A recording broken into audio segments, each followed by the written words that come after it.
How much? How much you gotta spend? Frank, this is more than a month's salary. Out here, it is all about our hustle. Do you really have to take us to the station? We're everywhere. We have been everywhere for a really long time. Yes, work! Yes, work! Yes, work! Yes, work! Know that horse! Know that horse! Just that boss!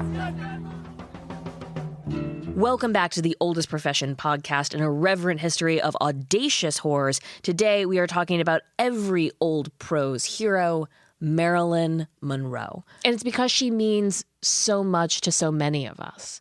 You know, I have an early photo of Marilyn from one of her first studio shoots, and I have a picture of her later in her career reading a trade magazine in my bathroom. And I love her. And every old pro that I know loves her. Marilyn Monroe means so much to so many of us, not just because she occupied this delicate balance between victim and vixen, not just because she's, you know, an icon and a star, but because she is a woman who had the audacity to tell her story and live her truth, to stand up and say, I was a victim of child sexual assault, when at best society believed that that was super rare, and even when it happened, it was probably the kid's fault. She stood up and said, I love my body and I am not ashamed of it, and had the strength of character to stand up to studio executives, all of her husbands, and the public at large, and declare herself, I am here, I am woman, and even if I am misunderstood, I will be heard and I will be seen. And that's why we're claiming her, not just as an old pro, but as an out old pro. Let's talk about it. Marilyn Monroe was born Norma Jean in 1926 to a single mother. And the identity of her father was never known. It became sort of a psychological hole that was filled with fantasy, both by a young Norma Jean and also by studio executives in the creation of the myth of Marilyn Monroe. Her mother was, like many single moms, was unable to afford to both care for her and also work. So she was given over to a series of foster homes, the first of which being an evangelical Christian family. At the age of 6, her mother tried to get her back. She moved into, let's call it an unconventional household with her mom and her best friend, where the only consistent thing in her life was that they went to the movies every Saturday and loved glamour girls. But unfortunately, the fantasy could not last. And her mother suffered from a massive psychotic break. And again, the child was foisted back into the foster care system. We know that at some point around the age of 8 or 9, a young Marilyn Monroe was molested. We don't know the specifics. Trauma can have an impact on the brain and the way that we tell these stories. But the who's and the when's and the what exactly happened changed and shifted over time. But what was consistent about Marilyn Monroe's story is that she immediately told her foster mother that she'd been molested and was immediately slapped in the face and reprimanded for causing trouble. Now, at the age of 16, Norma Jean found herself in a foster care situation with her mother's best friend. Her mother's best friend had just gotten married and wanted to move all the way across the country, but couldn't legally do that until she was no longer Norma Jean's legal guardian. What was the fastest and easiest solution? Well, they married her off to 21-year-old next-door neighbor, husband number 1. This was not a love-based marriage, but rather a marriage of convenience. 16-year-old Norma Jean was so desperate to belong, she clung to her husband and begged him to give her a baby. He was anxious to get to war and did exactly that, telling his young bride that there would be plenty of time for family after he returned. Now, this is where a young Norma Jean does what most women did during the Second World War. She went to work. She answered the Rosie the Riveter call and started working in a factory making airplanes for soldiers fighting overseas. But while she was working there, a young photographer came by to snap a few photos to help raise morale for the boys abroad, to get pictures of the gals who were working hard, keeping things together at home. Now, the young photographer recognized Marilyn Monroe's charisma and photogenic face immediately, and soon she was making a pretty decent living as a working model, working as a pinup. She was working so much, in fact, that when her husband came home for a 2-week leave, he and his new bride were only able to spend a couple of nights together because she was so busy going to photo shoots. This upset her first husband, who gave her what would be the first of many ultimatums. Babe, it's me or the job. A young Norma Jean had the audacity to send him divorce papers from a photo shoot and said, "See you later, sucker," changed her name to Marilyn Monroe, and moved to Hollywood. She works for a studio that has an iron fist control over every move of one of its players. She is not being paid very much money, but almost every aspect of her life is dictated by the studios that may or may not have her best interest at heart. She dates a series of powerful men who either can't or won't help her. This is a period of time where she gets some plastic surgery, takes a lot of acting, voice, and movement classes.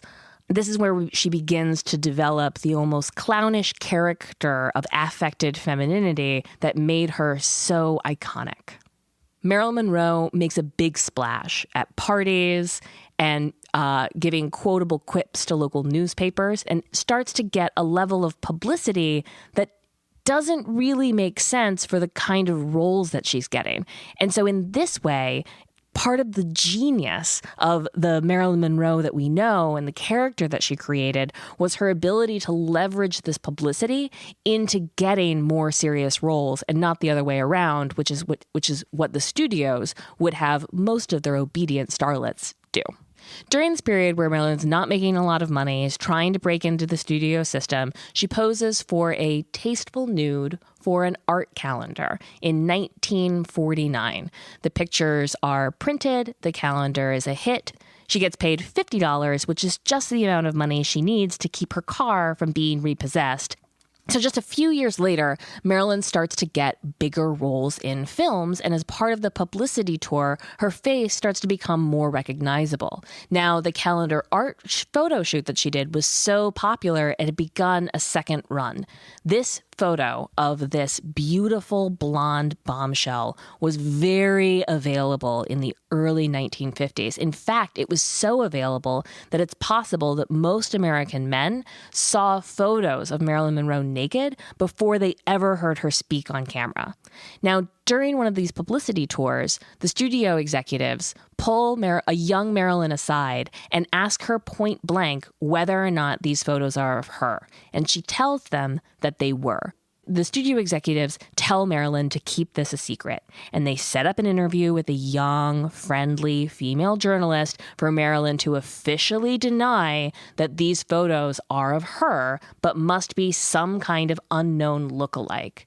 But Marilyn, showing her genius for publicity, asks to speak to the young journalist alone, where she pulls her aside and says, "Of course the photos are of me. I was desperate for money. I didn't know what else to do. The whole thing was very wholesome. The photographer's wife was there. The studios are asking me to deny it, but I feel in my heart that I can't lie. What do you think I should do?" And of course, the journalist runs with that story, overnight turning Marilyn Monroe into a sex symbol of the people, highlighting her humble beginnings, highlighting the difficult choices that a young single woman trying to break into the film industry have to make, making her this relatable, sympathetic figure. And it's being able to walk that line using elements of her story to bring out this deep empathy in her audience that I think is what makes Marilyn such a powerful public figure. Her ability to speak truth in a way that people could hear. As a side note, these famous photos from Marilyn Monroe's early years are featured in the first issue of Playboy magazine in 1953. If you've never seen the photos, Marilyn Monroe is young and blonde and voluptuous and draping herself over red satin, looking like a piece of chocolate. And it sort of becomes this...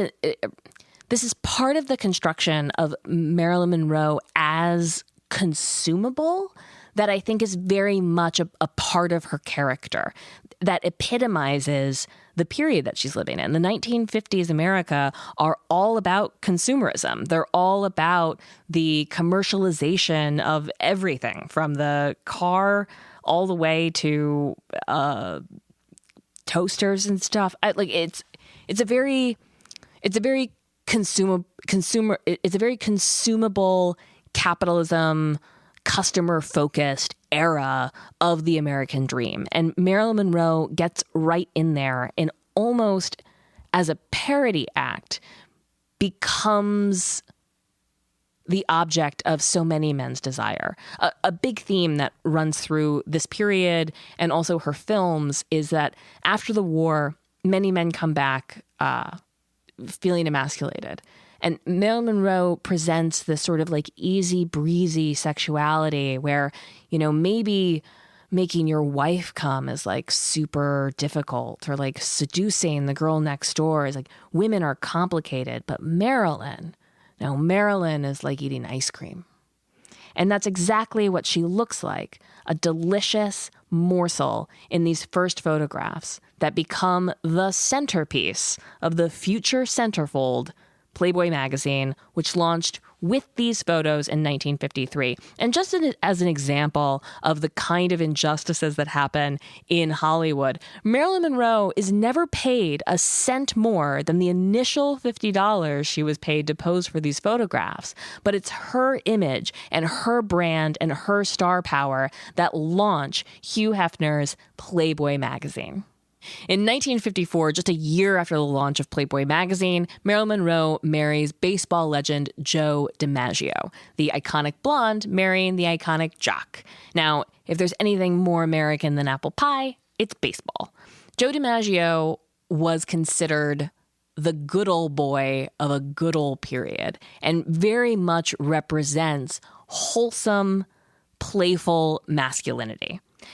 Marilyn and Joe are married for only 9 months after 2 years of dating. And a lot of Marilyn's contemporaries talk about Marilyn's reluctance to marry this dumb dude.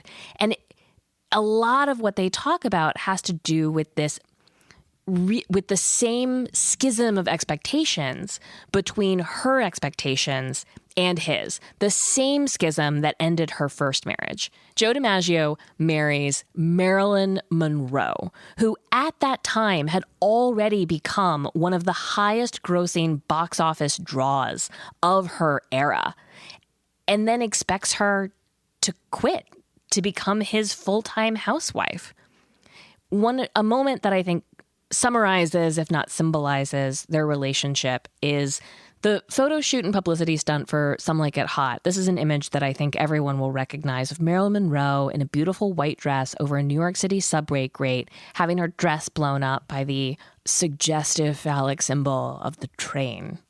The time and location of this photo shoot had been published in New York newspapers and drew a crowd of over 100 other photographers and over 1,000 male spectators who were hooting and hollering as they did take after take after take of Marilyn Monroe's dress being blown up and her white panties being shown for this gorgeous photo shoot. Joe DiMaggio is sulking, and when his bride comes home, he beats the shit out of her. Marilyn Monroe suffers from endometriosis, making her periods so painful that this is actually the origin story of her addiction to barbiturates. She ends up being prescribed painkillers and a series of medications to try to control this debilitating disease. Marilyn Monroe is very much a symbol of sexuality and fertility and voluptuous, plentiful, feminine curves, but she's never able to carry a child to term. This is an irony that isn't lost on her and something that she dwells on, painfully so, in her diaries. I'm going to be reading some excerpts from Marilyn Monroe's diaries for our patrons on Patreon, so if you'd like to take a listen, become a patron. The years between the years between her divorce from Joe DiMaggio and the marriage to her third and last husband, which we'll get into in a minute, are marked by her trying to take a stand against the studio's pigeonholing of her as just a dumb blonde. She ends up studying theater, undergoing psychoanalysis, and really trying to take her craft to the next level. She makes some incredible movies during this period, but she also begins to suffer from addiction. She's never taken seriously by the men in her life because, well, it's 1954, and they were never able to take her seriously as an artist, which I think is a loss for us as future viewers. We never really got to see Marilyn Monroe's full creative potential because of all of the men in her life that were trying to control and contain this powerful woman. I consider Marilyn Monroe to be a Charlie Chaplin-esque character actor, that she was a master clown. She had such full control of her instrument that she was able to come in and out of character on demand and starts to talk about the character Marilyn Monroe as she. There's this one great story that I love where her and a girlfriend are out and about and no one's paying very much attention to her because she's just walking down the street. And her friend says, "I can't believe that no one can recognize you." And Marilyn is, "Do you want to see?" She falls into that sultry, exaggerated walk and becomes the character and is immediately mobbed to the point where they both have to run into a cab. That level of control of your instrument is just incredible. And I think that it speaks to the staying power of that character, that she's still with us today. That star power hasn't diminished even half a century after her death. I think another reason that Marilyn Monroe is such a patron saint to old pros is her cultivating the power of that performative femininity. That Marilyn Monroe is almost a drag artist in the caricature that she creates, and her ability to weaponize femininity to try to control the men in her life, from studio executives to husbands to filmmakers to directors, is, I think, a part of the craft that unites old pros across generations. Another similarity between Marilyn Monroe and every old pro that I've ever known is this fascination on behalf of the public or the client on knowing or consuming, actually, the quote-unquote real you. There are lots of starlets and actors at this time that have stage names, but it's Marilyn Monroe versus Norma Jean that has been such a fertile field for the public's imagination. And, I know that this is an experience that strippers have. It's certainly an experience that I had as an escort.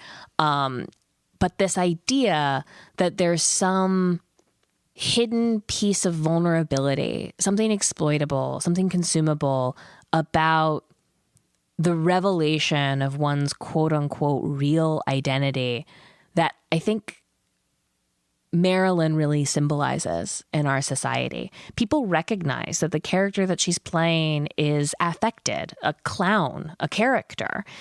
I think that the relationship that the Marilyn Monroe versus Norma Jean debate or conflict has kind of reflects what I know every sex worker suspects, which is that the public wasn't interested in getting to know the real Marilyn so that she could have meatier roles or more, artistic freedom in the work that she did, but rather to make her more vulnerable and to somehow diminish her power. So Marilyn Monroe, of course, isn't hiding her quote-unquote real name, but she uses the character Marilyn as a shield in the way that I think every sex worker does in a stigmatized society. Something that's overlooked in biographies about Marilyn Monroe and is overshadowed by the personal tragedies in her life are her consistent radical politics. Not only is she open and explicit about her own victimization as a child and and stands up and tells an entire generation of women that if they were sexually molested as children, that they weren't alone, but she also stands up for racial justice. There was a jazz club that wouldn't allow black singers to perform. So Marilyn Monroe, at the height of her fame, goes to this club and says, if you allow Ella Fitzgerald to perform, I will sit in the front row every single night and allow you to take as many photographs of me as you want. Now, the club knew a good opportunity when they saw it, and they allowed Ella Fitzgerald to perform, and she never had to perform in small jazz venues again. So Marilyn Monroe uses her white privilege as a bridge to allow this incredible black performer to see her full potential in her lifetime. I think that's pretty cool. Marilyn Monroe marries Arthur Miller in 1956. Now, he is an esteemed playwright and public intellectual, and this union is widely mocked. It's a egghead marries hourglass kind of headlines. I think that Marilyn Monroe was seeking artistic validation, and I think Arthur Miller was looking for a muse. A lot of their relationship and the underlying, let's call it, toxic misogyny, I think that spelled the ruin of all of Marilyn's love relationships, is captured in her last film, The Misfits, which was written by Arthur Miller ostensibly as a love letter to his wife, but she correctly reads it as a dismissal of her whole personhood. Yeah, I think that at the heart of their relationship was Arthur Miller's contempt for his wife's artistic power. I think that the fact that she was the primary breadwinner, the fact that she was the more famous artist, and the fact that her public persona was an easily exploitable, dumb blonde fed into some of his underlying misogyny that, frankly, I haven't been able to unsee in any of his work. Part of Marilyn Monroe's journey to become a more legitimate and respected artist is that she studies under the direction of Lee Strasberg and eventually ends up developing what I think could be generously described as a codependent relationship with his daughter, Paula Strasberg, who becomes a constant presence in Marilyn Monroe's life and a shield between her and the studio system that Marilyn tried to defy for most of her career. Now, at the end of her life, Marilyn Monroe develops a reputation for being very difficult. I think that this is something that we see over and over again with women who are trying to advocate for their own vision in a mostly male-dominated system. She ends up trying to leverage any power that she can, including just an unwillingness to show up on time, costing the studio money for roles that she doesn't want to do, and refusing to work without Paula's constant guidance and assistance. Now, unshockingly, lots of resentment builds up against this pair of powerful women who are trying to advocate for themselves when that is frankly not allowed. Marilyn Monroe's drug use, alcohol addiction, codependency begins to spiral at the end of her life. She seeks psychotherapy, she seeks relationships, falling into one family after another, but is never able to break the cycle of being the unwanted and rejected foster kid from her early childhood. In 1962, at the tragically young age of 36, Marilyn Monroe is found dead in her bed. Now, there was lots of controversy and intrigue and mystery around her death. It's something that historians and scholars and fans still debate to this day. Whether she was murdered or whether she accidentally overdosed or committed suicide, part of Marilyn Monroe's lasting legacy is her inspiration to old pros and female performers of all stripes. One of my favorite pieces of hers is the musical number from her movie Gentlemen Prefer Blondes called Diamonds Are a Girl's Best Friend, where she gives a really compelling rationalization behind taking men for all that they're worth. One of the things that I love about this musical number is Marilyn Monroe's unapologetic tactics in saying that, like, dudes are liars and louses. And at the end of the day, you can't pay your rent with orgasms and sweet words.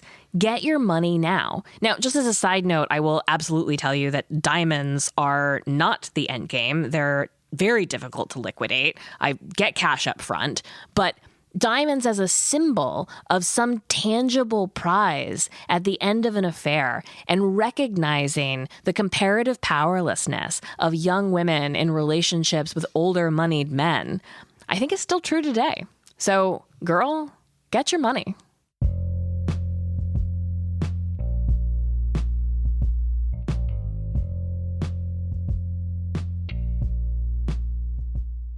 Thank you for listening to The Oldest Profession.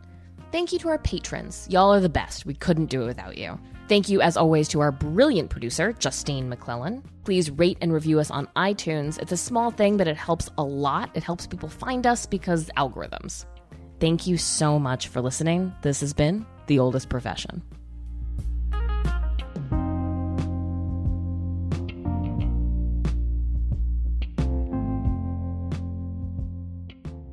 Marilyn Monroe marries baseball legend. Fuck, what is his name? Joe DiMaggio. Got it. Joe DiMaggio marries. Fuck,